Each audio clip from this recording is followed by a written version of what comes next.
This is Andrew Hada from Nothing Ventured Media. I want to tell you about all the feature films we've made and how you can see them right now. The last one is a zombie drama about how a pandemic and isolation could drive a group of people mad. When the virus hits, John finds himself alone and scared until he meets Michael, his protector. But when Karina, another survivor, enters the mix, everything that John and Michael knew will be turned on its head. The last one's a zombie virus movie that's somehow even more relevant today.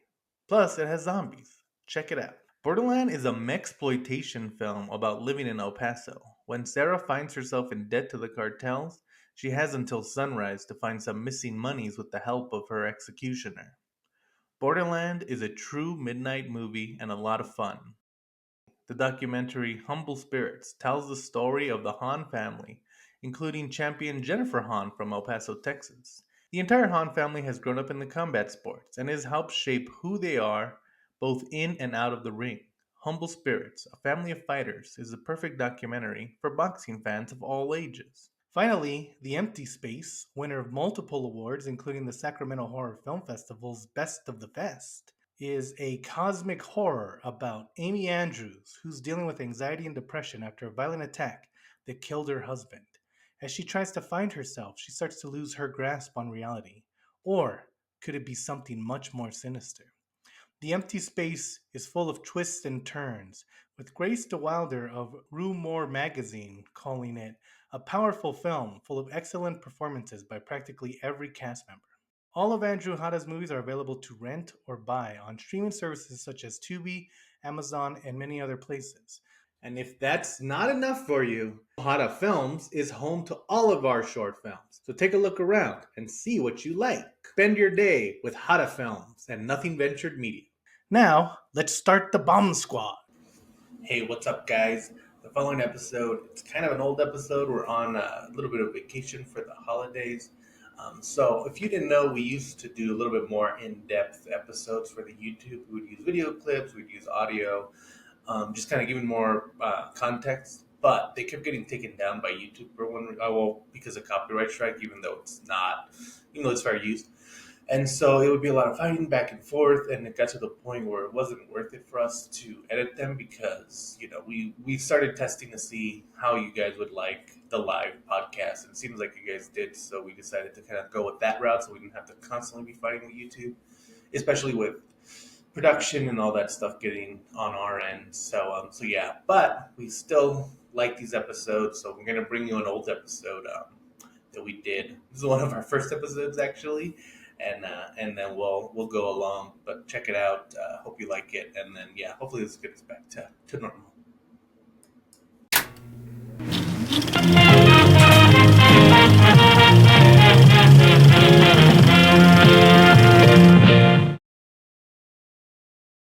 Was like, hey, is Andrew smart? And then if they looked at how I spelled Babylon, Brotherhood of the Wolf, Freddy's Dead, like they'd be like, oh no, he's an idiot. He doesn't know how to spell anything. Or they would just look at your string of commentary on MTV's The Challenge. I do like I have more film screenwriting friends and some people who are pretty established and they're like every Tuesday and Thursday they're like, oh he's just gonna live tweet an MTV reality show. Coolio. Okay, let's start. This is Andrew Hada. So we're doing this podcast because I feel like there's so much negativity in film critique, especially with social media and everything, where people are just trying to go out of their way to prove how much they hate a movie without really like considering if it's really good or bad, and especially considering what are the themes of the movie, what is the movie trying to say. And so there's a bunch of movies that I love that people probably didn't give a second thought to. And so I kind of want to get it back and be like, hey, let's re-examine this movie and let's actually give it a shot. And so that's what we're doing. That's why this podcast is called Wink Wink, semicolon, Movie Time, Groovy Time, Groovy Time with Josh and Andrew. I don't like any of that. I thought we were gonna call it "Release the Snyder Cast" and only talk about Zack Snyder And films. like what we're gonna do is it's gonna be called Release the Snyder Cut. And we're gonna talk about how they should release the Justice League movie up until and including when they actually do, and we're just gonna pretend that it didn't happen and be like, Zach We hasn't just talked talk about. about what could have happened. Yeah, Yeah, we're like the like hypothetical ones. on our 100th episode, we're gonna be like, oh, he did already, and it's just gonna cut to black. It actually could be wildly different because I can think of this movie that we're talking about today, or also something like I Am Legend, where you only change about 10 to 20% of it, and then you're like, oh, that actually kind of changes a lot. Yeah, this movie, much like the Snyder Cut, is was completely massacred by a lot of different things. So we're talking about Babylon AD, starring Vin Diesel. And I want to talk about it for two different reasons. First, because we couldn't let our first season go by without me talking about Vin Diesel movies at least once, because I love Vin Diesel. And two, because this movie was massacred in the studios. There's an original cut and a director's cut, and the director's cut is missing or added back in like 10 minutes of footage. Where if you're a director, as I am, or anyone who's watched a story be told, you know that 10 minutes is a lot of Well, information. we should clarify too. Well, first of all, the original title was Babylon Babies, Well, that's the title of the book but that it's based on. right, it was never going to be called that in theaters, but they added and subtracted um, from like when they did the director's cut. They actually took out some big stuff and then added a few things. And I almost feel too. Well, I'm actually of two minds about this because when I saw it, I remember the theatrical being kind of a mess and then the director's cut being great. But there are a few things they took out of the director's cut where I was like, oh, that was a nice moment that you kind of said. I mean, we can Yeah, kind of we get can talk into it about it. more later, Did you but watch? overall thematically it's a lot better like the director's cut. Like And it just works better. yeah, and let me add that me and Josh saw the original cut in theaters, and we were like, I had a lot of good ideas, and then it just kind of ended. And so when we saw the director's cut at home, Yeah. we were like, oh, okay, this movie is a movie. But yeah, let's just kind of get into it. So Babylon AD stars Vin Diesel as Hugo Turop, which is the best. It's like the most action guy. Now, is it Hugo It's Turop? I don't think they Hugo ever Turop. say his first name. They just call him Turop. And his yeah, they couldn't if you had known that his name was Hugo Turop, your your loins wouldn't have been able to take it. It has Michelle Yeoh as Sister Rebecca. It has Melina Theri as Aurora. And then there's a bunch of other people we could talk about later. It's directed by Matthew Kazovich, who also directed Gothica. And it was based on a book called Babylon Babies, which we already talked about. So yeah, the basic plot is that Turop is a kind of general mercenary type gun for hire, and he's been hired uh, to take this girl named Aurora from wherever they are in Eastern Europe to America, where he's been labeled as some kind of terrorist or something. We're never given clear information as why. But if he takes her, he'll get his own passport. He'll be able to live in America finally, and and then she has some secrets of her own as we learn. But that's the basic plot of the movie. It Yeah. also takes They place do in the future. actually they do get yeah, it's although it is funny kind of how it's in the future but kind of close enough now to where you're like, "Oh, things are turning out this way." Right. Yeah. Right. Like Yeah. it does get a lot right. They do show and I didn't remember this till I watched it again. In the original they just kind of say like, "Oh, he's Oh on a wait, let me terrorist ask you: watch did you list." watch them both Yeah. recently? Recently? Yeah. Theatrical, they just completely cut all this, but in the director's cut, when they're looking through his mind at a certain point, it shows like his child, like snippets of his childhood and how he fought in wars. I noticed especially because the child appears to be a different race than Vin Diesel, which I thought was funny. But Yeah.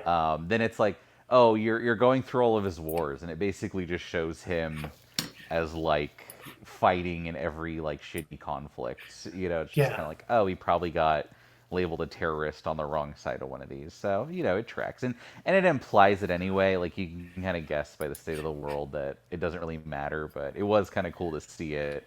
Well, You and know, yeah, one thing I want to mention is that the director's cut and the movie in general has this kind of theme of, because they both deal with religion and with God, and it has this kind of theme of you find God in yourself. Like, don't look towards religion or towards like a miracle, but look towards your fellow man and how they take care of each other, which is a good theme, and it comes back around in a pretty obvious way that we'll get to. But the reason I bring this up so quickly is that because I'm going to tell you the opening narration, because the movie opens with narration from Vin Diesel, and I'm going to read both from the original cut and from the director's cut. The original cut is Save the Planet. Whenever I've read that bumper sticker, I've had to laugh. Save the planet? What for? And from what? From ourselves? Life's simple. Kill or be killed. Don't get involved and always finish the job. The survivor's code. My code. And it all sounds great until the day you have to find yourself confronted by a choice. A choice to make a difference to help someone or to walk away and save yourself. I learned something that day. You can't always walk away. Too bad it was the day I died. Okay, now let's look at the actual opening quote. It says, "Save the planet." Whenever I've heard that bumper sticker, I've had to laugh. Save the planet? What for? And from what? Ourselves? What about God? Can He help us? I don't think so. God gave us what we have to see how we use it. Shit, rats in a cage could have done it better. Life's a bitch and then you die. Bumper sticker philosophy. Yeah, right. Sometimes you get a second chance. Not only does the director's cut have it matches the theme, it also just matches the general like bumper sticker philosophy recurring occurrence of the opening speech where he keeps mentioning different bumper stickers. So it just flows better. And I felt like, because I saw the director's cut second, and in the theatrical cut, when it starts with that boring ass, like generic opening montage or opening narration, um, you're kind of like, okay, this is going to be a generic movie. Where when it starts with that other one that's a little bit more intelligent, it gets you more intrigued into what's going to happen. yeah, and it also like because they will later talk about God a little bit in both cuts, but in the theatrical, they don't really do it enough to where you're like, oh, is this gonna be like what the movie's about? And then it just kind of shies away from it. So it's very like, oh, you kind of half left it in and then just didn't develop on it. Right, Whereas which the is director's cut's like, no, this is what it's about. yeah, and the director's cut, like I mean, the movie is about, like I said, finding like humanity in each other instead of like looking to the stars or anyone else. And it's like in the director's cut, it's there all the time, but it's super subtle. And in the theatrical cut, it's just not there. Like there's not, but they still like as we talk about it, there are important elements that come back to it, and it just like everything just feels out of place because they've essentially taken the theme out of the movie, and this is a perfect example. Like I was scared that we weren't gonna have a lot to talk about, but seeing them back to back, you're like, okay, this is perfect for our podcast because it shows you why themes for movies are so important. So, Right. and that's just like, and the opening narration is the perfect example of that. Okay, so let's get into it. So the first thing we start off, you see Turop, and he's in like some random um, Eastern European country. There, The it's like tenement. It's called New Serbia, yeah, which is just generic, yeah, Eastern European third world kind of. yeah. This is also where I did notice too. The the director's cut, and I think it is because they definitely took out at least one big scene, maybe more than one in the director's cut. Kind of push a little bit more establishing shots than the theatrical. Yeah. Like there's a part where he essentially is like just getting stuff, and he gets into an argument, and then he gets like some rabbits, and then in the theatrical cut he Rabbits to walks back eat. up. Yeah, yeah, rabbits to eat. And he walks back up to his stairs and like prepares them, and then he's like eating. But in the director's cut, I think you see him walk up every set of stairs because it's like six sets of stairs.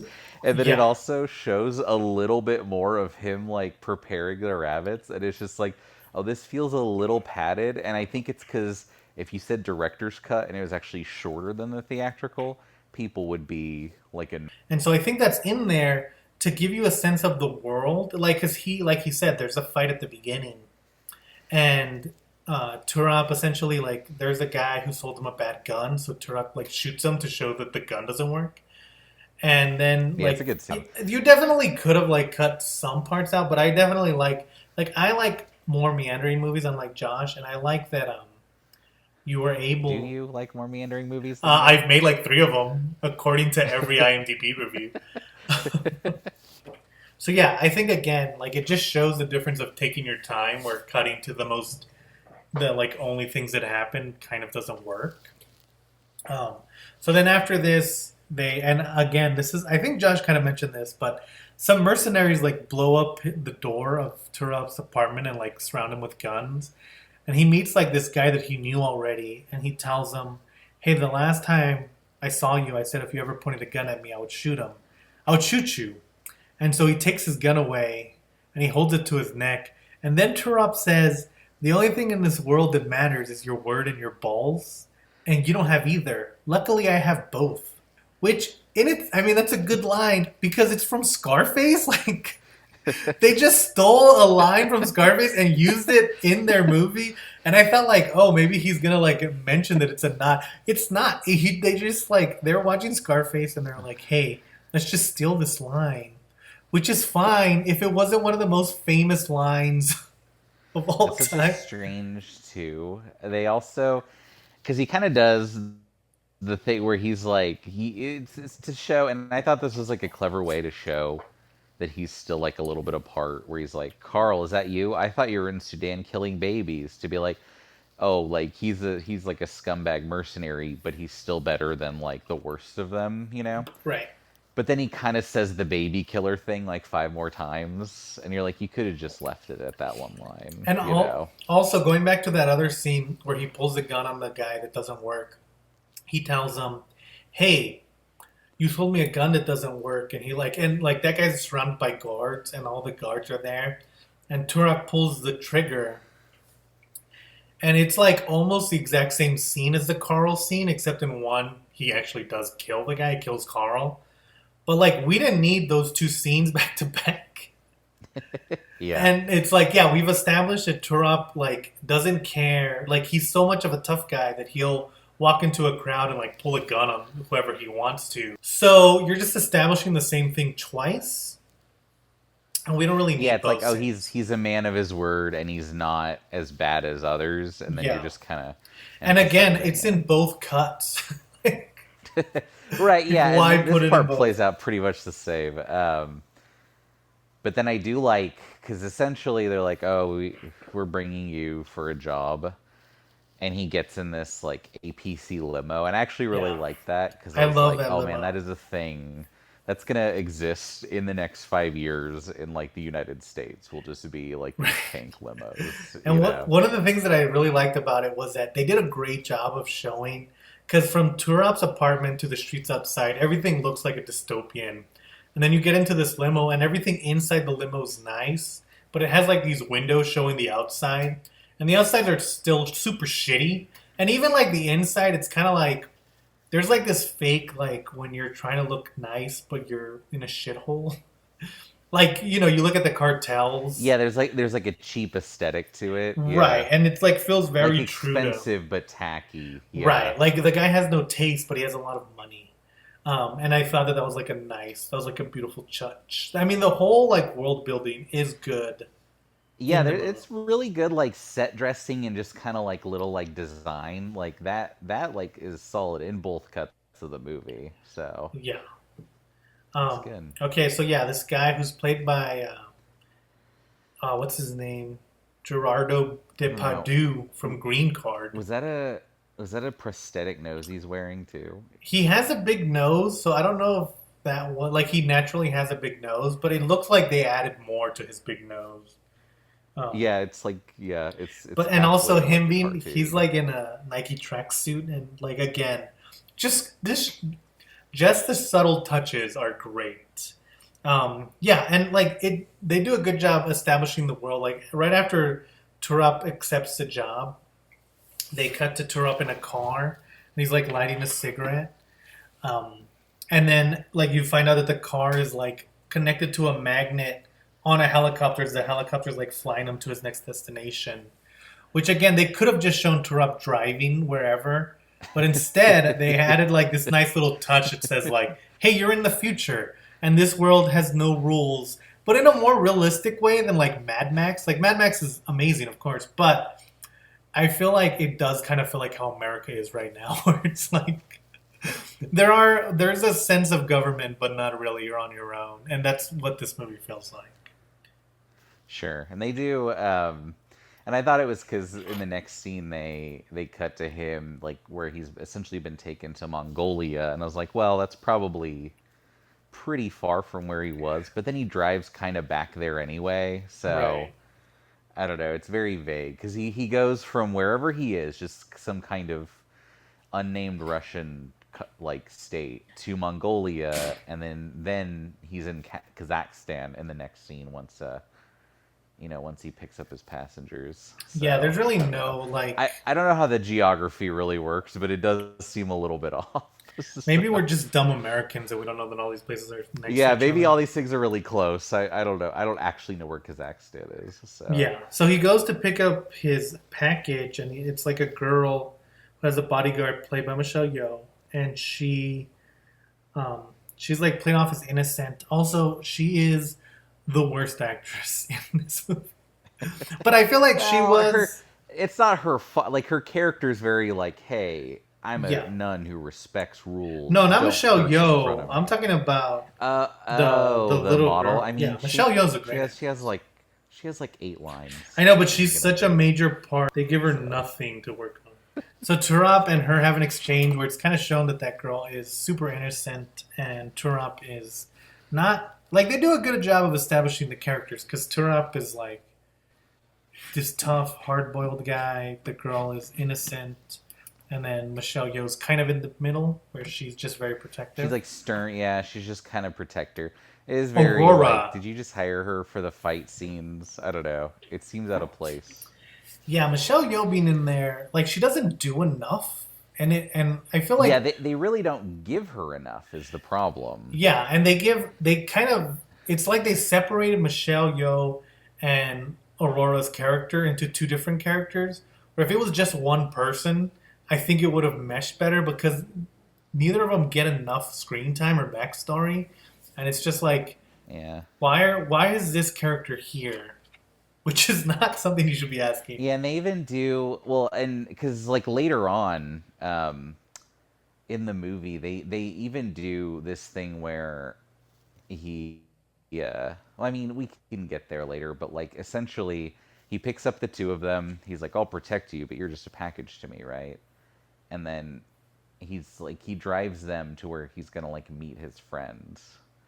Um, but I also thought this was another one of those. This was another one of those scenes where they show it because they show this huge kind of bustling like market place in Kazakhstan, and then they kind of show how shitty it is, how it's bad and dangerous. But then Turop says, "No mercy for the weak." It's like, yeah, we know, we're seeing it. You don't have to say it. You know, You've it's established this that whole theme the whole time. Yeah, you don't have to tell me. it's very yeah. They show like caged tigers to show it's like a very like it's like barbaric. Yeah. One of the things about the And tigers then that's cool is that you find out that the tiger is a copy of a clone of a tiger. So it's like a double yeah, and clone, which was interesting. Like again, this just is where world they have building. that scene. Yeah. Yeah, it's a copy of a clone, and then but then they have a debate because they get on the train, and they do have a debate where she's like, "Oh, well, it's a clone." He's like, "Yeah, it was made by man." She's like, "Well, no, it would still be made by God." You know, and then so it's kind of the nature of like, are we God's creations, even if Right. like And clones? So she says that the even though the uh, the tiger is a clone of a clone, it's still God's creation because we're God's creation, so everything we create is out of God's love. And Turok's like, no. And it's kind of what the whole theme of the Yeah, movie he's like, is. that's bullshit. Yeah, Yeah. he even looks at Well, Michelle and Yeoh and he's like, what are you teaching her at this school? they establish right away that something is very special. Like, this girl's clearly super Right. smart. In Since in that things are happening, like, marketplace, she figures out that there's a bomb about to go off. right. And then later in the movie, Michelle Yeoh's like, yeah, I knew something was off because she could speak by the age of 2.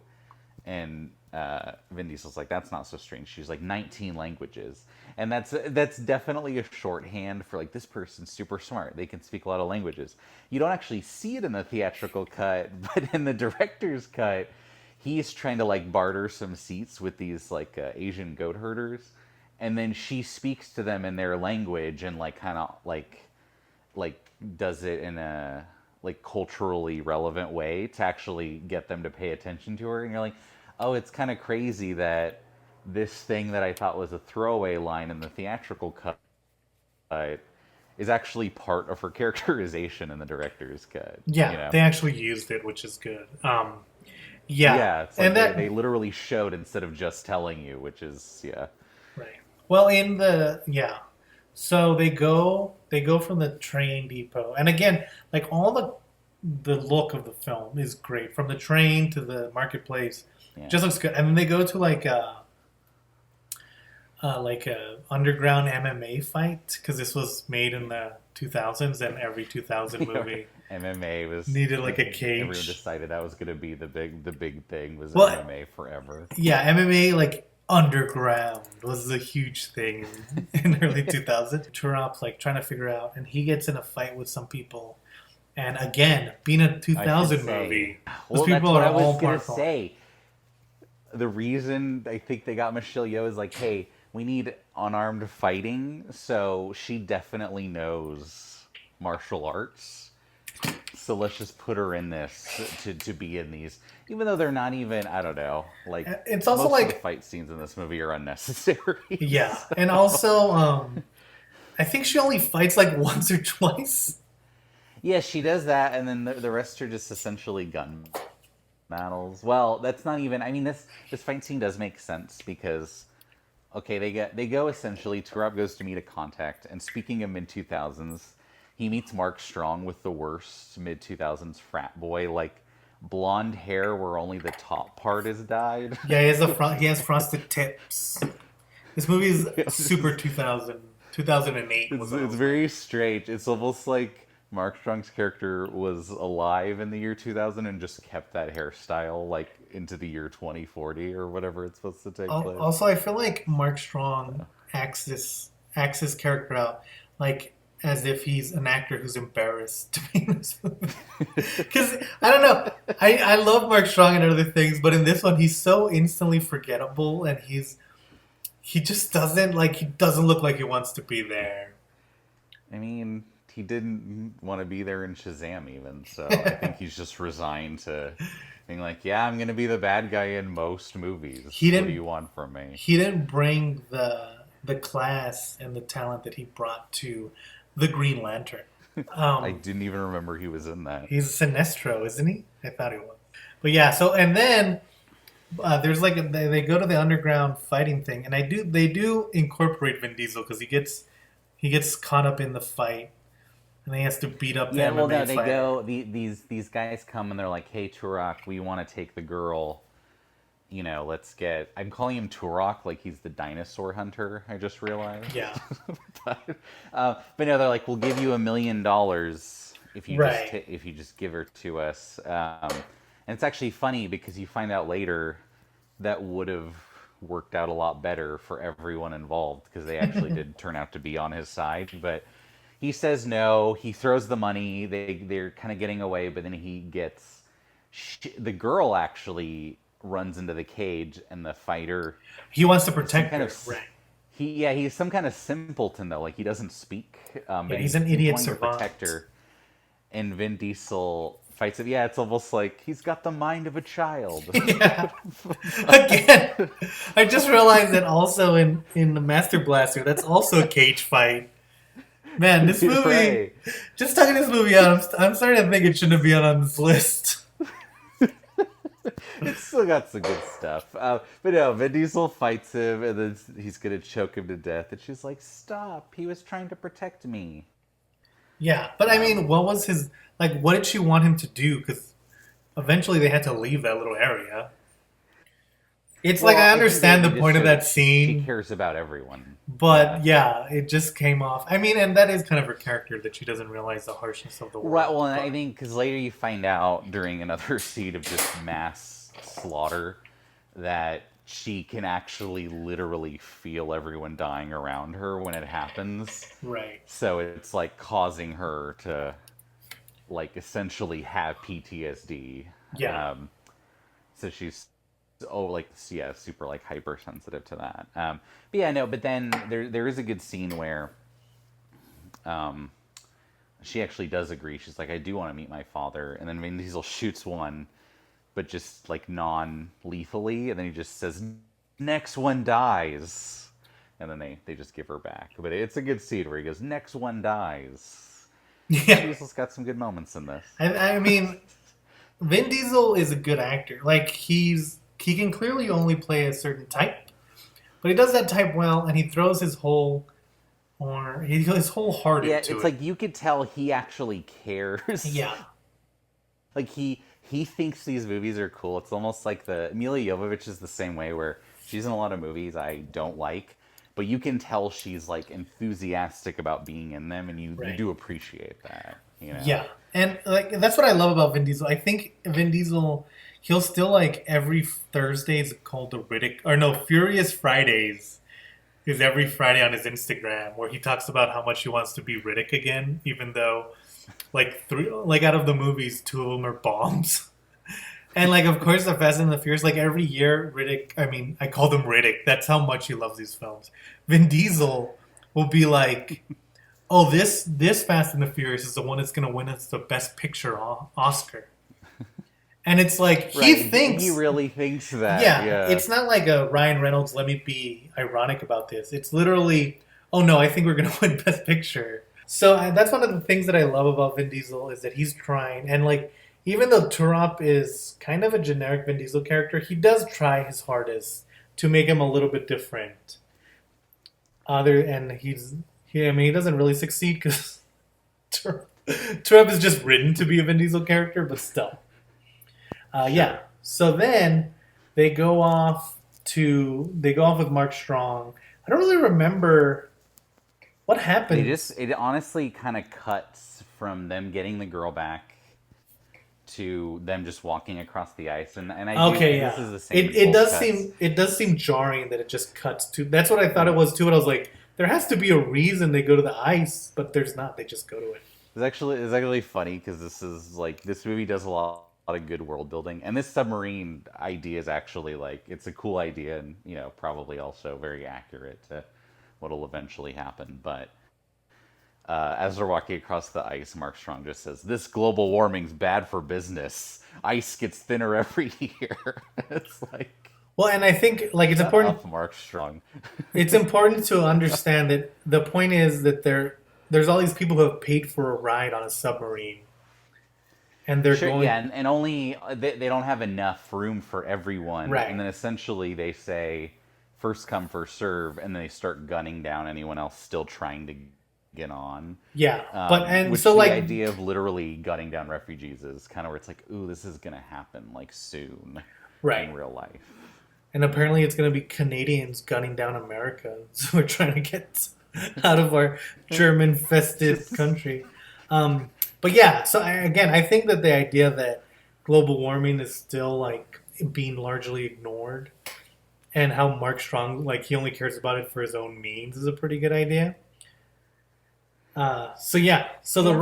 the Russian sub comes out, and then everyone rushes towards it, and then they all go back and they like start shooting people, and they get into the sub. It is kind of like I feel like other than the big action scenes, this is kind of what the action should have been. Where it's almost like the director wanted to make this thought-provoking film that had a little bit of action, such as them shooting down refugees, which isn't really action; it just involves guns. Right. And Fox Well, was like, that's "We'll even put in like action the scenes in there." yeah, every action scene. And I mean, the cage fight actually does kind of work, but the scene before that of them just like martial arts fighting parkour guys, Right. it's very like nothing. And then they even kind of undercut it by doing the scene where he gets her back and just fires one bullet is a lot more impactful than just 5 minutes of them kind of jumping around a crowded like MMA like tournament punching Right. other guys. You know, it's very like oh all the good action's understated and then all the bad action just never ends. So much so they actually completely cut out one of those sequences in the director's cut, which is one of the things that's like kind of I've never seen that where you actually remove an A entire huge change. action scene from your Right. movie. And It's pretty cool. keep in mind that the director's cut is 10 minutes longer, and they removed a bunch of shit. So I feel like it's But actually like speaking, 20 minutes of new footage yeah, I mean, I still think they padded it with some extra establishing shots, but with the overall, world there's a building. You lot of mean? good, good stuff. But that does lead me to the worst action scene in the movie. Is it the snowy one? Oh, it's so bad. Yeah. I well, and It's it's anytime there's them on snowmobiles, racing drones, and I think one of the Bourne movies did this, where it's like you will never make a person fighting a drone interesting. Like it's right. just never gonna happen. And yeah, and fighting him on snowmobiles, he does like a flip on one point on the snowmobile to like dodge a missile, and it's just so like nothing, you know. Yeah, it's almost like they knew they needed an action scene because it's been like 10 minutes. But yeah, it just doesn't Yeah. work because everything just looks stilted and bad. It's just kind of a boring action scene, and then Trump, and it does feel like again, even in the director's cut, it does kind of feel like they're moving from place to place. If you Yeah. look at another adventure film like Jurassic Park, even though we don't know the whole layout of the park, we kind of understand where Grant and Tim and the kids are when they're moving down. Even though like we don't need to see them like Yeah, move from place there's to a place. sense of everyone's going somewhere. It's not like, and I mean, and Babylon AD is not this bad, but like the one of the most egregious examples I can think of would be like the Transformers movies, where within like 15 minutes they'll go from like we're in a Romanian temple, now we're in France, now we're in an American Right. base, and you're just like, I don't understand what's happening, what anyone's doing, or how they're getting. You know, it's just very like oh, here's just a cool location, cool location. This movie does it a little bit, but at least you get the sense they're slowly getting to America. I Yeah. just think the snowmobile scene is just bad on its face. They essentially they do the scene so he can get wounded, and then Mark Strong can try to essentially like betray them to Right. show that you can't trust anyone. Um, but they could have had him get wounded in just like I don't know a gunfight or something, not a snowmobile missile versus drone like And action sequence. I You do know? think that that does kind of bring up like again, I think that's why the action scenes always feel out of place. Because when you think of stuff like the Russians shooting migrants and the migrants like because Vin Diesel has to fight migrants off and throw them into the water. Like that all feels like part of the world. Where some of these other fight scenes, like the parkour guys and the drone shots, they just kind of come out of nowhere, attack, and then leave. It's kind of like a video game where it's like now it's this Yeah, part. Okay, you they beat even kind them. of acknowledge like the drones will come back soon. It's like I guess they just had one drone. I don't know. It's yeah, it's very nothing. Like, why wouldn't you send both Yeah. drones at the same time? You have to kill three people. But yeah, so then Mark Strong is like, actually, I'm the bad guy, and they're like, okay, Vin Diesel shot him. Right. And it's Well, such they a say weird okay, like, and that was a perfect time to have Michelle Yeoh like shoot him and be like, oh yeah, Michelle Yeoh trusts or wants to save Vin Diesel, and also she's a badass, so have her kill Mark Strong. But yeah, no, because all it's they Vin really Diesel. do is just have her watch and then have her like she kind of has the same doubts as the girl Aurora, so it's very like she is very redundant. Exactly. There's even a scene. There's even a scene on the submarine because once they've gunned down the refugees, Aurora like panicked so much she blacked out essentially. And then Michelle Yeoh like gives her entire backstory and then talks about like how she doesn't know what Aurora is. And then it just cuts to him in the very next scene having another quiet, separate conversation with Mark Strong about how he doesn't know what Aurora is. So it's almost like you just did this scene. Right. I don't really know why. And also, I did find it funny because Michelle Yeoh's backstory is like, oh, I was like a kid on the streets of San Francisco, and then the Nolites found me and took me into their worship. It's like it just makes it sound like you were abducted by a cult, and then later you find out that's basically what happened because it is just like a cult, you know? Right. And the Nolites are this religious order who's trying to who wants Aurora, and that's the part of the Yeah. nun. So yeah, and yeah, like I said, like she does feel super redundant. She shouldn't have been in the movie. He finally gets his like the workable passport he got at the beginning, like tests it, and it's like, oh, is it gonna work out? It works. You know, it's very just It's kind a of like, yeah, very it worked out. Yeah, it's a Yeah. very weird, like, oh, is this gonna, like, the whole kind of premise of the opening is that he's gonna get a passport that finally works because he's on, like, a terrorist watch list. And then it just kind of happens. And it's so unceremoniously that it's like, why even put this in here? I guess you had to have, Yeah. like, oh, there's a reason that Turop lives in Eastern Europe because he's Vin Diesel. But he could have They just, like, actually do have. There's two scenes before that that I feel are the worst two editions of the director's cut. There's one in the snow, unless they didn't add, unless I just wasn't paying attention during the theatrical, which is possible. I have ADD, but literally just a shot of a rabbit hopping, and then it shows Vin Diesel walk into frame and shoot it, and then it shows him making food. Whereas I think in the theatrical, it just shows him making food. It's like you can assume he knew how to make the food. yeah, You we need got a- it. Right. That a does feel wind-up like of padding. him. Yeah. And then and then on the train, this is weird because this is one of the few parts where the theatrical I think actually does it better, where they're on the train getting to like where they're gonna meet up with them, and then the shutters come down, and it's all black lights and it looks like creepy, and then the theatrical, like this little like shitty intercom voice says like it's something about like, oh, this was please do not panic, and it's clearly this like canned message, and then it shows the train clearly like going, like the tracks were built over the crater of like an atomic bomb, and it's like, oh, that's kind of cool to show like it's so normalized that they literally just built trains over like the bombed out husk of like what used to be there. Right. But then in the director's cut, the shutters come down and there's no voice, but like Turop says, oh, I bet I'm bringing you to some playboy billionaire who's gonna bang you.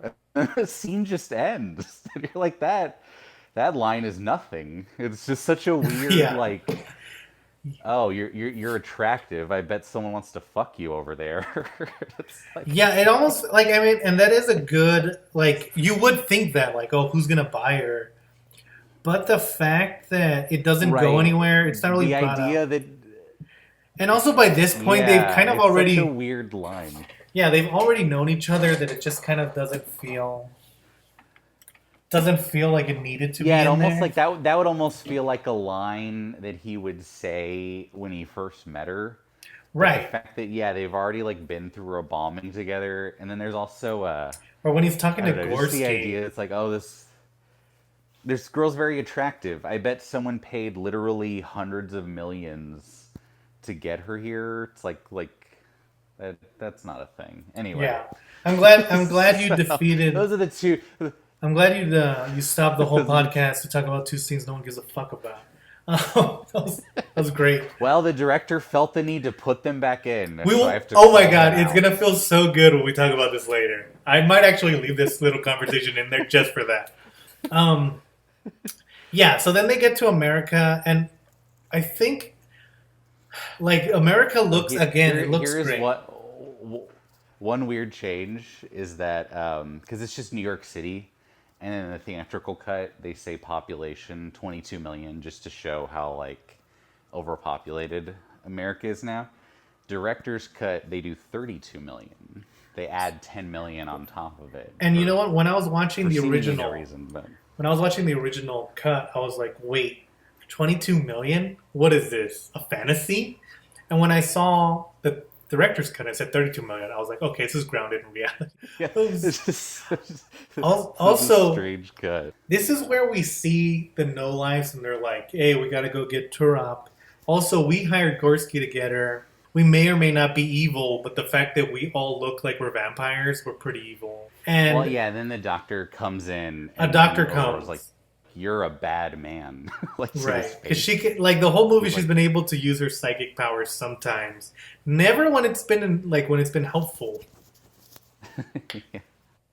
But yeah, she tells him But it he's is very. I mean, you kind of realize because you see like the bikers setting up like Gorski's gang and them, and they're all like kind of in like the armored cars and stuff. And you realize like, oh, he's fucked. Like no matter what he does, you know. right.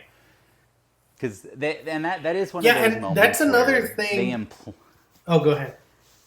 oh, just they kind of imply like because first Gorski calls him as like, "Hey, good job," and then the head of the No Lights, like their president, calls him. She's like, "Hey, thanks." You do like realize like, oh, it doesn't really matter if he drops her off or follows. They're still gonna try to kill him anyway. Because then you also find out in that same scene they blew up the convent where she was staying like right after she left to like cover their tracks basically. And So also because the Gorski's guys and the No Light guys are outside, you also know that they're gonna try to kill him anyway. Because Vin Diesel literally says they're gonna try to kill me either way. And here's the thing. Okay, so they get to this hotel. A doctor comes in. She says, "You're a bad man." And then she watches all these screens and she says, "Oh no, our convent blew up." And then the doctor says, "Oh, you're pregnant." Or he goes, "How can she be pregnant? No one's ever touched her." And it zooms into her face and she goes, "And no one has." Which doesn't, like, that's such a weird. I don't even know. And again, like I said, she's the worst actress, but maybe it's because she's given lines like this where I don't even know what they were going for. Like, because yeah, the doctor confirms that she's pregnant, and then Michelle Yeoh confirms she's a virgin, so it's like, oh, she has a virgin birth. And then it cuts into her face, and she's like, and no one's touched me. And it's like, well, yeah, we wouldn't, even if someone touched you since we've met you, that's not how pregnancies work. You wouldn't be a positive, like, you wouldn't be positive yet. right. Like even if you'd gotten Yeah, like even if you and Turop had gotten it on, it's only been like a day and a half. Like, you would not be showing signs. So yeah, they actually do that have to a me scene like that's the that weirdest. just Yeah, before the doctor gets there. They have that scene where he's in the shower and she just kind of looks at him, and she and it goes doesn't in the really go shower with anywhere. him. Yeah, she's like she kind of comes up to him, and then Michelle Yeoh comes in and is like, "Hey, we need to get going," but it's very like I don't know, it's very nothing. And Like again, like, okay, so let me get to the end of this one scene. So then, like, the bad guys from Gorski come, and then the New Light guys come, and they're like, oh, someone's gonna about to fight. And so in this one scene, we learn that she has some kind of virgin miracle birth. We learn that the Covenant was destroyed, so no lights are evil. We know that Gorski turned on Turop. We learned that she was a virgin, and we learned that um, that like the mission isn't over. And it's like you guys could have said all of this over the course of the movie. I don't know why you decided to plant it all at the same time. yeah, it's very rushed. It is weird that they spend so much time getting there, and they even have a lot of scenes of them hanging out, and they're like, "Here's the plot. Here's the plot. Here's the plot." Yeah, And they could have even like when it's they're on the Russian boat, she could have been throwing up. You know, like there was so many chances for them to like establish or even allude to the fact that she's pregnant. And like they could have even said like, "Oh, I mean, Turops could have been like, oh, I think she's pregnant," and then Michelle Yeoh could have been like, "She can be yeah. pregnant. She's a virgin." And it's like You know what's strange? What they do instead, and we didn't really talk about this because it's so weirdly incidental. Because because we were Mark too Strong busy also talking about talks rabbits about. getting killed. Well, Mark Strong is like, oh, I think she has a virus bomb that's gonna make her blow up. That's why she's psychic. And Vin Diesel's like, well, does have it, I'll kill her myself. But it's not really a concern, and then it just kind of goes away. Like And it's such a weird. It's it. You don't remember that? yeah, I do, and I do remember like there's a part when they're in New York, I think, And Vin Diesel's like, if she's some kind of virus weapon, I need to know so I could stop her. I'm not gonna let a virus go off in the city. And it's like, well, Vin Diesel, you're already in the city. Like you failed. If that was the case, Yeah, because they're even like he's like I've seen a girl freak out like that when refugees got gunned down. She had a virus, and I was like, I don't. Was that related? Like, are there chemical bomb people who are psychic? It's a very weird like justification for him to right, say he'll kill her if he needs to, when right, she never really seems to be a threat to anyone. You and know, and also, that is one of those things that feels very chopped out of the script. and You again, know. it almost feels like we know that Vin Diesel will kill anyone who gets in his way. So you don't need to reestablish that Yeah. idea. So They yeah, so also then to in me, that hotel scene. oh, go Oh, ahead. go ahead. Even more. No, I'm trying to leave the hotel, but much like the movie, we're not going to. Well, yeah, this is actually something the director's cut out because I found it to be such a weird line when I was watching the theatrical. I was like, wait, what? Where when they first get to the hotel, they're like, oh, there's no food here. He's like, I guess we won't be staying long. And it's like, okay, this Yeah, is all going to happen pretty quickly here. But then she's like, she's looking at like the 50 TV screens. She's like, can I turn them off? He's like, no, but you can change it. And almost like, it's such a weird idea that like, oh, the TVs won't turn off because this is like a bad dystopia. That almost feels like what the idea is going for. But then right after that, after the convent gets bombed, he does turn the TV on. And they completely cut that like little interaction out of the director's cut. So it's just one of those things where I'm like, what was that even supposed to mean? I Like that think was such a nothing seed, you know? I think it was a metaphor for how you can't turn that fucking hotel scene off because it keeps going. So then they go outside and they're like, "Okay, Turop, you can leave now." And Turop's like, "I don't think so." So then he starts fighting them, and then they all get in a big fight. I think at this point it's No Life, Gorsky's men, and then a mysterious third group of. Well, we're gonna find out in a little bit. But to me, this is the most unnecessary action scene, and it is. Well, It's not a. they It has actually some good do. ideas. Yeah, and there is, and this very much feels like a trailer scene because they wanted to have the scene in the trailer where she blocks a missile with her mind, you know, Right. because that's if anyone, no one who saw that movie, you know, very few people saw this movie, but the ones who remember it just remember that trailer because that was like the big trailer scene. Right, and it even opens with like the missile flying at Vin Diesel, and Yeah, he's like on his that is a good knees. idea though. That was the ultimate betrayal. Was it didn't matter if he got away. They had like linked the passport Gorski had given him to like a missile. So Right, no matter what, it was just going to target him no matter where they shot it and just like seek him out. So and we I kind of like that forgot. idea as like a sci-fi concept, you We know. kind of forgot the to add the. It's not a regular passport. It's like a passport you inject into your neck, and they just read it like in Yeah. every sci-fi movie ever. I was gonna say it's a sci-fi movie. Anyone listening to this knows that you inject your ID into your body. Right. That's just how it works. Apparently, the president is Bill Gates. Anyway, so They then do have at like the beginning in my mind I built this up because I was trying to describe this movie to someone. I was like, no, it's like the future. Like they have like maps that like you can move like, but it's like paper. And I realized it's just like an iPad. And I was like, I built it up so much in my mind that was such a cool scene. And it's 3 seconds of him looking at a map that's like digital. And I was like, oh, that wasn't as big a deal as I thought. But yeah.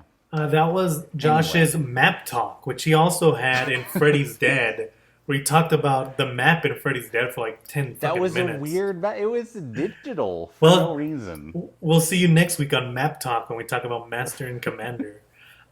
Yeah, so so then they're fighting, and then he has a missile in his neck, and the missile's following, and then Aurora's like, "I need you to live," and then she shoots him, and he falls to his knees, and then the missile goes off, and she's blocked it. And again, like you could have done all this by he's fighting everyone. He didn't even have to fight anyone. If Aurora had just been like, "I need you to live," and shoots him, it would have set up this weird betrayal, you know?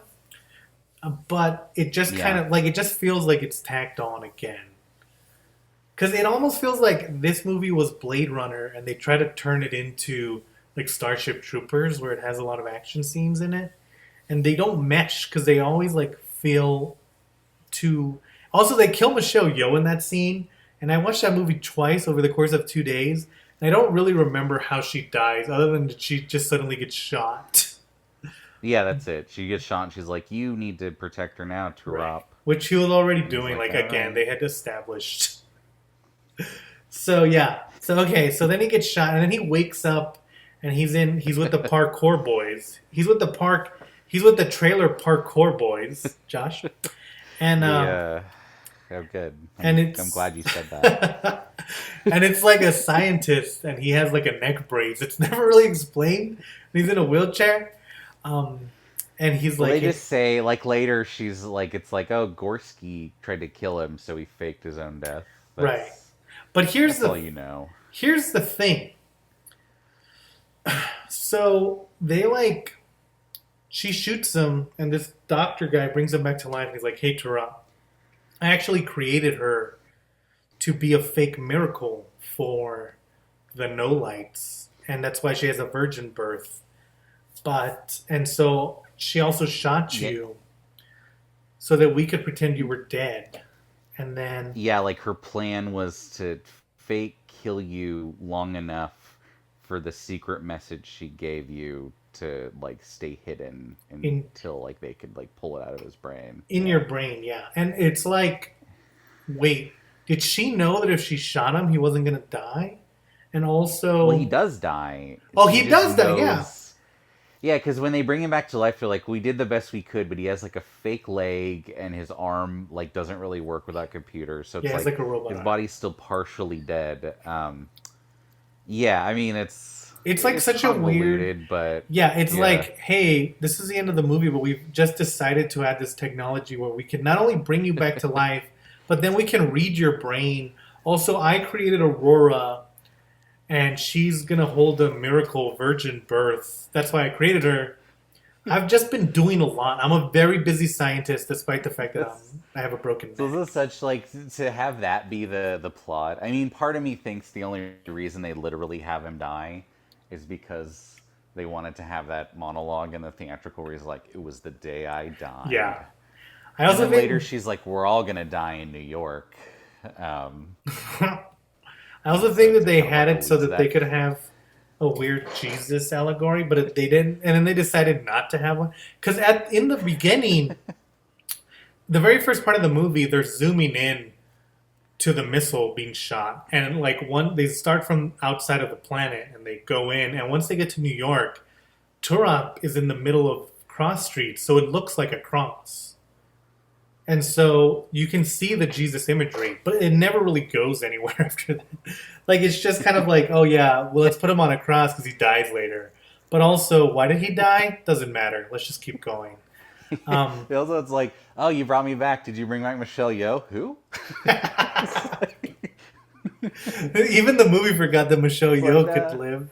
It's like, yeah, you're fine. You work, you know. Yeah, You want to get a why didn't rescue two Aurora? bodies from the morgue. It's like, listen, buddy, I can only carry so many people on this wheelchair. We picked you.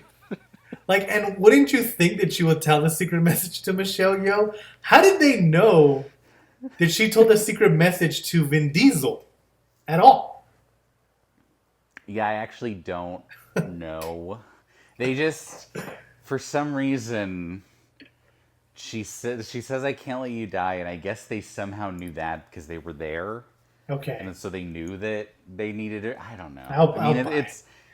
it is a mess. But then they figure out, and this is where they decide to go through Vin Diesel's memory. Although at some point during this scene too, it completely cuts away to. This is like the only two times the movie actually cuts away from Vin Diesel at the very beginning, to show the head of the No Lights to be like, your daughter's en route, and then this scene in the conference room where she's like, "Well, we lost my daughter. Good job, guys." Well, no, no, and Um, that seems even more because they go, "We lost your daughter," and then she goes, "What is our backup plan?" And they say, "Well, what we can do is do some charitable works or have a satellite give money or some Yeah, shit. they kind of pitch ideas, which is another director's cut edition. And the original, she's just like mad, and then it cuts to like, we found the dad. Well, But and in then this one, they she's actually talk about all right. that, like their alternate plans that won't work. The numbers are off in this scene, by the way, and I know this is a nitpick, but if you're gonna say New York has 30 million people in it alone, she's like, oh, our religion has 250 million followers, but we want it even more. It's like 250 million. That's like nothing. Like that's like how many Christians are there today? Billions. Yeah, So that was a great pretty 10. shitty. Pretty shitty. Like, oh, this religion controls everything, Maybe they were but speaking they have in less metric. members than like the U.S. right now. Yeah. Right. So then she says the religion needs miracles. It doesn't need acts of compassion, which is she's literally stating what the theme of the movie is, but from the bad guy's point of view. Which is all I wanted to Yeah. get to. I don't have any idea why Josh interrupted me to say that they did in fact say the things that I was saying that they said. Yeah, but their numbers are bad. Yeah, their numbers are bad, but it's because they when they say population, they mean in the metric system because it's from East Europe. Um, Well, no, and I think it's a good idea to be like, oh, like in this time of like the world is bad, like the only thing people have is religion, and we're not going to help them, but we want to be the religion that controls them. Like that's a good idea, right. but then just think about it a little bit more. That's all. That has nothing to do with numbers. Anyway, so back to the point. So yeah, they cut to her and she literally says the theme of the movie from the bad guy's point of view. And then I feel like, so we cut back to Turop and they're about to go through his brain. And this entire movie, we've been praising the production design.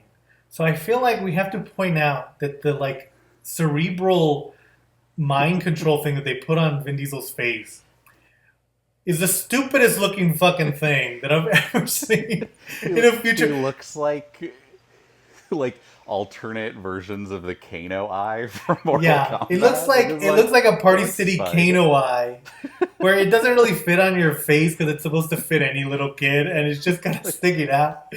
It is I saw the movie twice, and the first time I was like, maybe I'm just being too hard on it, and the second time I was like, no, this looks like shit. If you told Terry Gilliam he had to make a movie set in the future, this would be that eye. Like, Yeah, yeah, it 100% looks like be that like shitty. a Terry Gilliam. Is this supposed to be on purpose eye? But yeah, so they go into Turok's brain, and it's so like again, this scene is so weird because they're going through his brain, and they're like, "Oh no, you went too far back." And he goes to like when Turok was in his He wars. sees 9/11. He sees which I thought 9/11. Yeah, he sees like all the world events that made the world bad. And I don't know, did they ever actually say what year this movie's supposed to take place in, or No, is it it's just a just vague like generic. the future? Yeah, because they show him as a little kid and they show 9/11, so almost the idea is like he was really little when that happened, and now Yeah. he's like Well, and it kind of was. older. It's like this weird thing where they're like going through his memories, and they go like, "Oh no, you reached the wars that he fought in," and it cuts to all these wars, and then it goes back, and he's like a little kid being threatened by soldiers. And I was just like, wait, wouldn't... Okay, the point of this is that they need him to go back like maybe 30 seconds before he died. And so they go to his wars, and then they keep going back. Like, I was getting frustrated with whoever was running that time machine. Because I was like, no, go forward! You're supposed to go forward! And the I guy's didn't like, mind it, keep though, going to when like- he's a baby? Because they at least did it where it's from his point of view. So when it shows him fighting in the wars, it looks like an FPS because it's actually like Right. him looking down the sights of a gun. Whereas it made me think of the absolute dog shit scene that they do in Captain Marvel, where they also do that. Yeah, where they're like, I also go back thought of through her Captain mind, but it's just scenes of the movie. Like it's like not even from her like first person point of view. And I was like, oh, this movie cared more than a movie that cost 20 times as much. And the weird thing is that, yeah, like when I was watching that, despite being frustrated with whoever was running those controls, I was like, it is pretty impressive that they went It's and hard. they even went and shot some of the scenes in the movie from a first person perspective so that they could put it into the into this little section, which like that took a lot of work. Yeah. You had to reshoot Which you see everything. for seconds. Right. Yeah. Or I mean, I'm sure they just knew they were going to do it and shot it the day of. But And yes, then there's a I do scene. agree it took effort.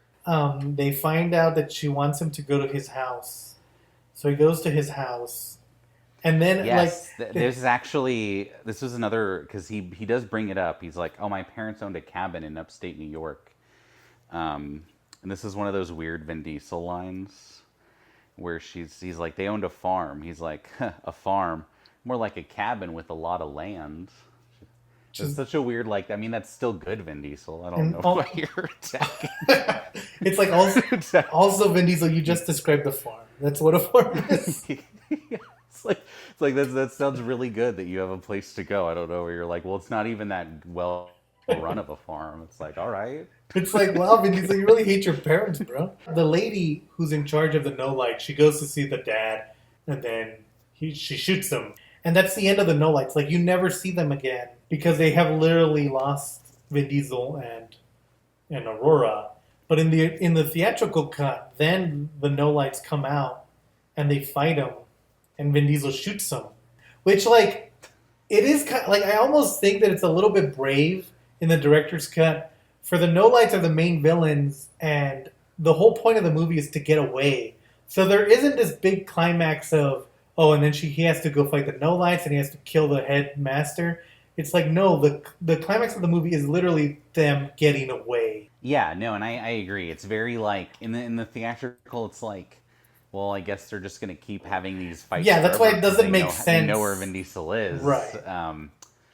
But the movie still treats it like, well, he shot these two guys in the Humvee, he wins. Like it's very weird because then in the director's cut, the implication is almost like, oh, he still has to kind of lay low, but he's like doing what he can, you know. Whereas in Right. this one, it's just like, no, he won. It's just like he beat him. Which and it's like oh, he won, but he really shouldn't have because they know where he is. They're apparently able to find him.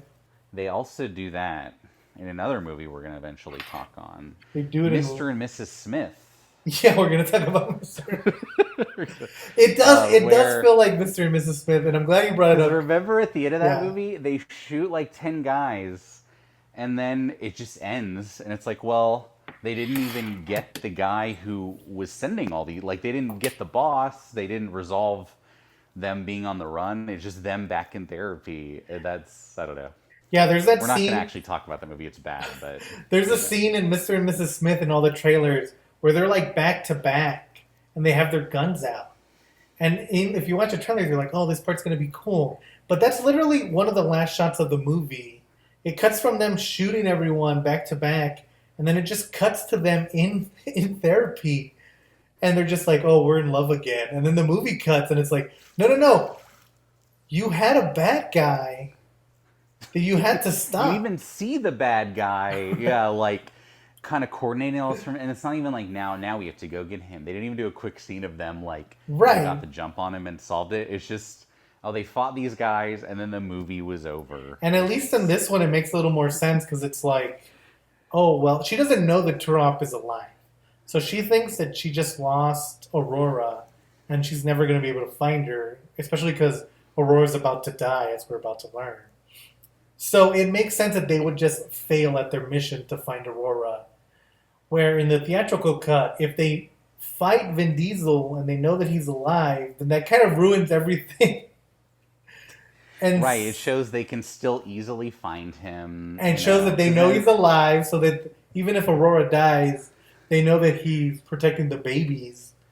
So yeah, it's just the right, because dumbest. the next scene is her passing away and essentially telling Vin Diesel like I need you to take care of them, and that there's kind of that implication. But in the theatrical, then it's him just kind of quietly settled on a farm with babies, and it's like, well, no, you know those guys are still after you, Vin Diesel. What are you You doing? wouldn't be in a one place. You would be moving still.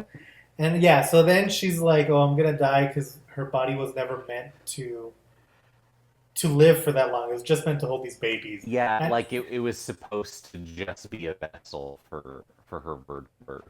Yeah. yeah, she was supposed to die. So then in the director's cut, Vin Diesel's like, he says something. Oh, he says It just takes one child to save the world. Bumper sticker philosophy, which again, it ties back into the beginning. It also ties back into how this is supposedly the Messiah, and it's gonna be up to the humans to give him the right path. Where in the theatrical cut, it just cuts to Vin Diesel like having two kids, and Vin Diesel's like, "Okay, kids, time to go," and then they just kind of walk away. And so again, it's just like a kind of like I almost feel like whoever produced this movie was dumb, and they're like, "Wait, what happened?" At so many parts, and that's why the See, I don't theatrical cut. even. I don't necessarily mind the idea that he's raising these kids on a farm, but it would make more sense to just show that without any words at the end of the director's cut. I mean, it Right. doesn't. You don't need it, so I'm fine that they cut it. It's one of those things where it's just kind of like, oh, this is like kind of a nice scene to show that things are working out. Well, It just the doesn't make sense in the theatrical cut. and again, like even more so to build upon that, yeah, in the director's cut, so it has Vin Diesel saying his bumper sticker philosophy thing. Then Aurora dies. Then you hear a baby crying, and then it cuts to black. Like it's more open ended. Okay, so Babylon AD. Let's talk about it as a whole. I think out of all the movies, we've done Freddy's Dead, Mortal Kombat, and Brotherhood of the Wolf. This is a hot take, Josh, but this is the worst out of all the movies we've talked about so far. Well, first of all, I think it's a movie that has a lot of good ideas, but they're not well connected. Like, I like the idea of a religion setting up their own miracle in the future so that they'll be the number one religion. Like, that's a good idea. I like the Yeah. idea of the hero being a mercenary who's not really involved, so he's like a samurai. I like the idea of they're trying to expose the truth. But the movie treats all these things, other than the mercenary, they treat like these big revelations as twists. But since Aurora isn't the main character, we should really know all this ahead of time so that we can kind of play with that idea. And really, I think the No Light should be the only bad guys. We shouldn't even have the Doctor because he's such a weird, like, nothing character. I mean, he does work for them, but it is an odd.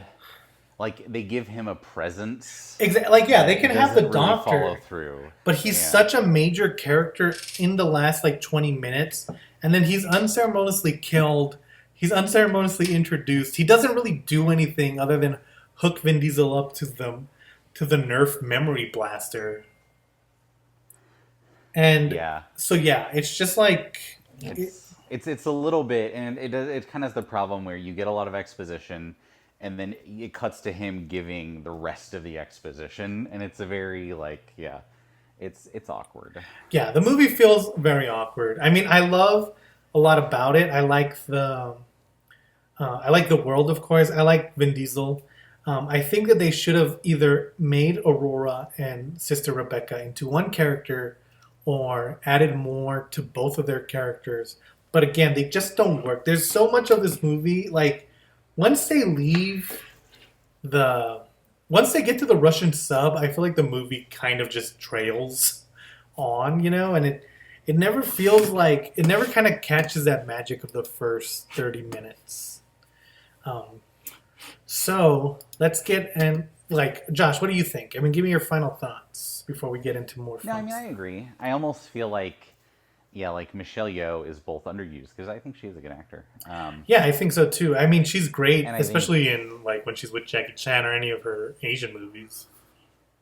and they even do like a um kind of give her this thing in like kind of they give these hints of where you're like, oh, this could be something where like they have her then questioning her faith in the hotel Right. room because she asks like Aurora to pray and she's like, I don't really want to pray anymore. Like she's like embittered by it, and you could almost play on that to be like, oh, she's the one who like make sure they can get away from the Nolites, or just something. But instead, she just gets shot and dies. And it's just like that could have just been anything. Yeah. It's very, it's it's a little strange. They really build up, which I thought was kind of a strange choice. That the guy Gorski who hires him, Right. they almost give him too big a part. Like, Right. why are his bikers there at the end in Yeah. America? It's like that could have just been like, oh, we left that world behind. Now it's like like all of that was irrelevant. And I think Then you that's even see like he just gets killed like shortly after that she just nukes him, I do with like the that no scene light though. leader. And it's a funny scene. Yeah. It's almost weirdly funny because of how not comedic the movie is. That you're like, oh, that's kind of a weirdly like slapsticky way to like get rid of this guy. Yeah. It But yeah, no, it has a few structural problems like that. I do still think like overall like thematically it works even if the plot is kind of a mess. Yeah, I think that's the thing is the theme kind of elevates the movie about like, is God in, this big creature in the sky, or is God in each of us? And it's up to us to kind of bring God out of others. And I think like it's one of those movies where it kind of attacks religion but not God, which again I think is always interesting. Um, Again, well, like Brotherhood of the Wolf, that's our theme of this season is religion bad, God good. Um, but yeah, I think it's just like you were saying, and you bring this up. We've both brought this up so many times. They, for some reason, give a lot of emphasis on things that they shouldn't, like the Doctor, Gorski. Like it would have The worked a lot. virus threat. The virus threat, Yeah. like it would have worked a lot better if they just kind of, oh, this is a Gorski part, it's done. Here's a Doctor part, it's done. Like, and had the no lights be prevalent throughout the whole thing because they are the main threat, and they also tie back to the theme where having all these characters like keep coming back for really no reason, it just doesn't make, it just doesn't like it doesn't fit as well as the director wants it to, and yeah, I think overall it's It's worth almost watching, especially the it's like director's cut. it's a very tropey. Yeah, no, I agree. It almost feels like kind of like how we're talking about. This is clearly like a moody sci-fi movie with a little bit of action, and they're like, no, just make it a Vin Diesel action movie. Just throw like add in these scenes, and a lot of like Gorski's returning threat and stuff kind of has that where it's like in like a fun action movie like Bad Boys that would make sense because there's like this like ongoing antagonist. But this movie's not really like that. Like Right, right. all the action movie tropes don't really hit in like a fun way like that. So it's just more like, oh, I'm watching this like kind of interesting sci-fi movie, and then this lazy action movie kind of comes up here and there. So Right. So yeah, I think I agree, and I think now is the time to get into trivia, and this is where I have a surprise for Josh. But some of the things that I found in trivia was that Vin Diesel was so like weirded, like he was so surprised by how much had been cut out of the movie that he had joked whether he was in the movie or not. hmm And the reason that no one's ever heard of this movie and it got no product or no marketing is because of the dispute between the director and Fox Studios. And now let's get into the fun part where I found this out yesterday that the director hated the movie so much that he leaked a documentary that he made about how much he hated the movie. And so Josh, I sent Josh the clip of the movie. I would have sent him the whole thing yesterday, but it's mostly in French. Like I said, what an asshole. the director made a documentary. He leaked it. It's his documentary that he made about how much he was screwed over by the studios. And the very first scene is the director talking to the crew and talking about how much he hates the production, how much he hates the movie, how much he doesn't want to be there, and how much and then he apologizes because he's gonna be a dick the whole time. And it's like, and you can see on the people's faces. I mean, it doesn't tell you when the movie took. I mean, what part of filming this movie was in, but you can see on the actors' faces that they're just like mentally. They're just mentally like, are you fucking kidding me? Right. And like, here's the thing. On my first feature, the last ones, it was a bunch of us college kids, and we were over ambitious. And so it was a lot of work, and we had to do a lot of things. And I was pushed to the edge, but because of that, like, just because you might be in over your head or you might have to work, if you're the director, you're the leader of the production. So you don't get to say, oh, I don't want to be here. I mean, you can, but no one's going to turn in their best work when you're the one who's Yeah, like, the idea that like things are bad and you are like, hey, things are bad and they're not going to get better. Fuck you. I hate this. It's like, oh, I'm really glad to be putting in 15-hour days for this asshole. Yeah, like Yeah, it would be like if the pilot, like if you were on a plane and there's a bunch of turbulence and you just see the pilot like run out like we're all gonna die. It's like no, you're the one who's supposed to keep the level head. But yeah, and because I you can even see like obviously there's like troubled productions where like Blade Runner is a good example where they all ended up fucking hating him by the end of it, or at right. least Scott. But he wasn't like, yeah, this is gonna be a piece of shit. Like he was like, yeah, this is bad now, but it will be worth it. I mean, arguably, if you're on the crew, maybe it wasn't, but you at least need someone with that mentality driving like the production. It like I wanted to talk about this movie because I feel like the director's cut is better and should be watched. But after watching this documentary, I'm like, oh, I fucking hate this guy, and I don't want him to get any money. And also, like, on if you go to Amazon or Google, you can rent the theatrical cut, but you have to buy the director's cut. And I was like, why would they do that when the director's cut is clearly superior? And then you realize, oh, it's because the studio fucking hates this guy.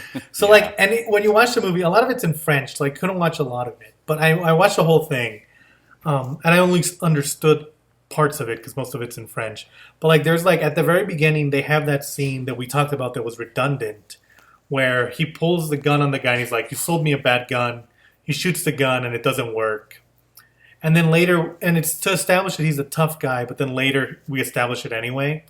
Well, that scene, they didn't have it in the script and it wasn't supposed to be filmed. And so he's telling his producers like, "Let's set it up. Let's get it ready for tomorrow." And then the studio will have to tell us to film it because we've already set everything up. And that's what they do. But then later when they're doing the parkour thing, they're saying that we don't have a day so that we can choreograph this fight. And he's like, well, why don't we have time to do fight rehearsals with Vin Diesel? And the producers are like, because you added that scene 3 days ago. And so now we've run out of a day and we had to put it somewhere. And this is what we decided to take away. So he fucked them over, basically. Yeah, exactly. And like on a movie set, you can't just add a day to a production. You have to like pay everyone. You have to, coordinate all these things, rentals, everything.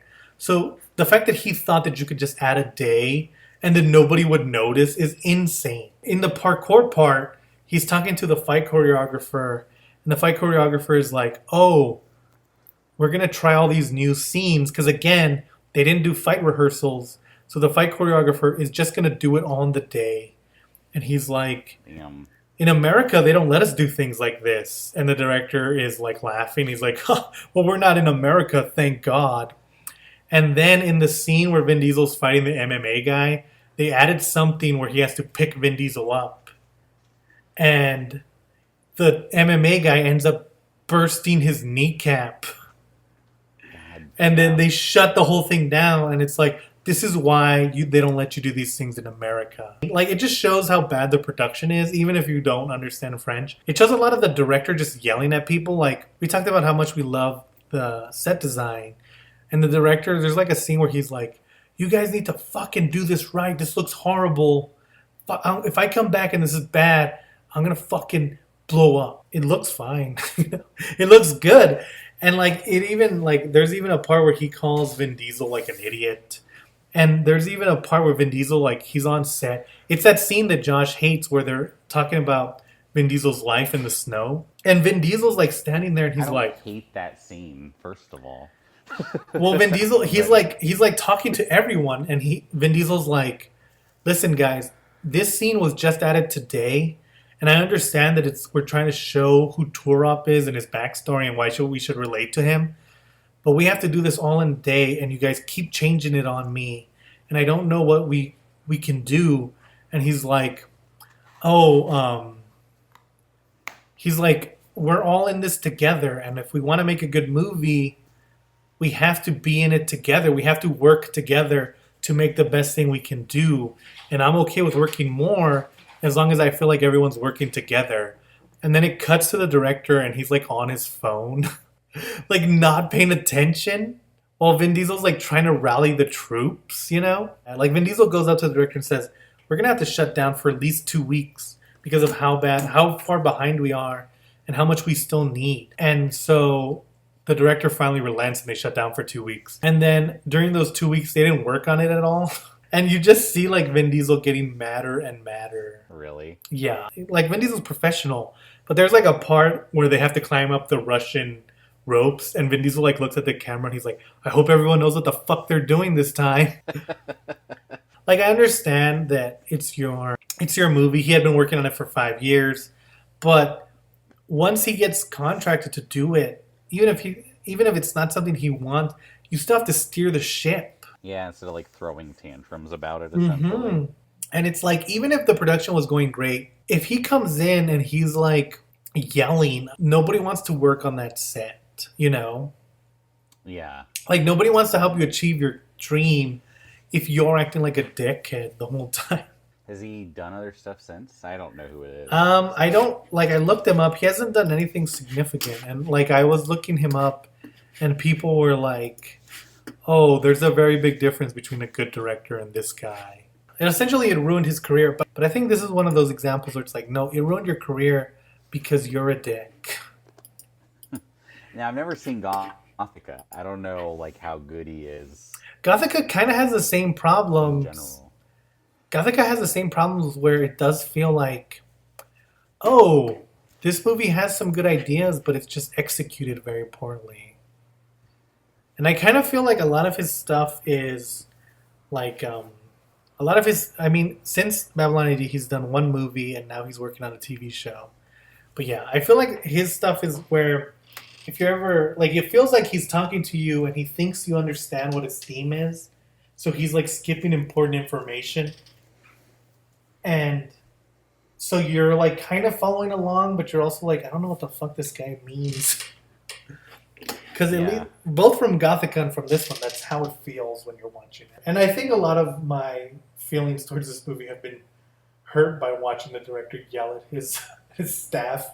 But yeah, it's kind of like when you know David O. Russell is as big of an asshole as he is. Yeah, exactly. Like, I don't really take your like quiet moments of happiness on faith anymore in your films. And I think it's important to do this one because, yeah, I think Babylon AD, the director's cut, it's worth a watch. But I also, it's like, and of course, like, I mean, he's just a dick. He didn't do anything like criminal or anything. But just like the idea that, you know, the point of this podcast, it's to spotlight a movie that maybe we should go back and look at. But maybe this movie isn't, because why would you support this director so that he can go to another crew and be a dick, you know? Yeah, it is tough. It does put a damper on it. But I don't know. I don't know. Hopefully this guy has learned from the mistakes of Babylon AD and just being a director, and he'll learn not to treat his crew like garbage, and that Vin Diesel's a national treasure. And yeah, so that was Babylon AD. Go give it a watch if you want. I wouldn't recommend necessarily buying it for $15 to watch it, but maybe if there's like a rental place. So yeah, so next week we're going to be talking about Josh's pick. We figured out that every fifth movie is going to be a Josh's pick. Is it going to be every fifth movie? Yeah. I don't want to pick every single movie. I feel like there's not really Josh's rules. pick. This is a rules Eco type thing. It's kind of like that episode of The Office where it's like, I thought we were just making up the rules as we go along. Because nobody else has said that other than The Office. So next week, Josh is picking his movie, and he's coming out the bat with Mediocrity. He's really swinging for the middle. Because next week... this is going to be one of those, I think it was way better in my head, and now that I'm rewatching it 15 years later, maybe not. I'm also terrified. I'm also terrified that this movie's not going to be that good. No. But next week we're watching Jumper, the Hayden Christensen movie about teleportation. See, I think, though, more strongly, I feel like he was good and kind of... Like, he was unfairly maligned because of the prequels. It's like, he didn't write those lines, you know? I also want to add that that's one of the things that I also want to talk about on this podcast, is that you can like a movie and recognize that it has faults. Like Babylon AD, it has faults. Its director is a huge fault. A movie it doesn't have to be all good or all bad.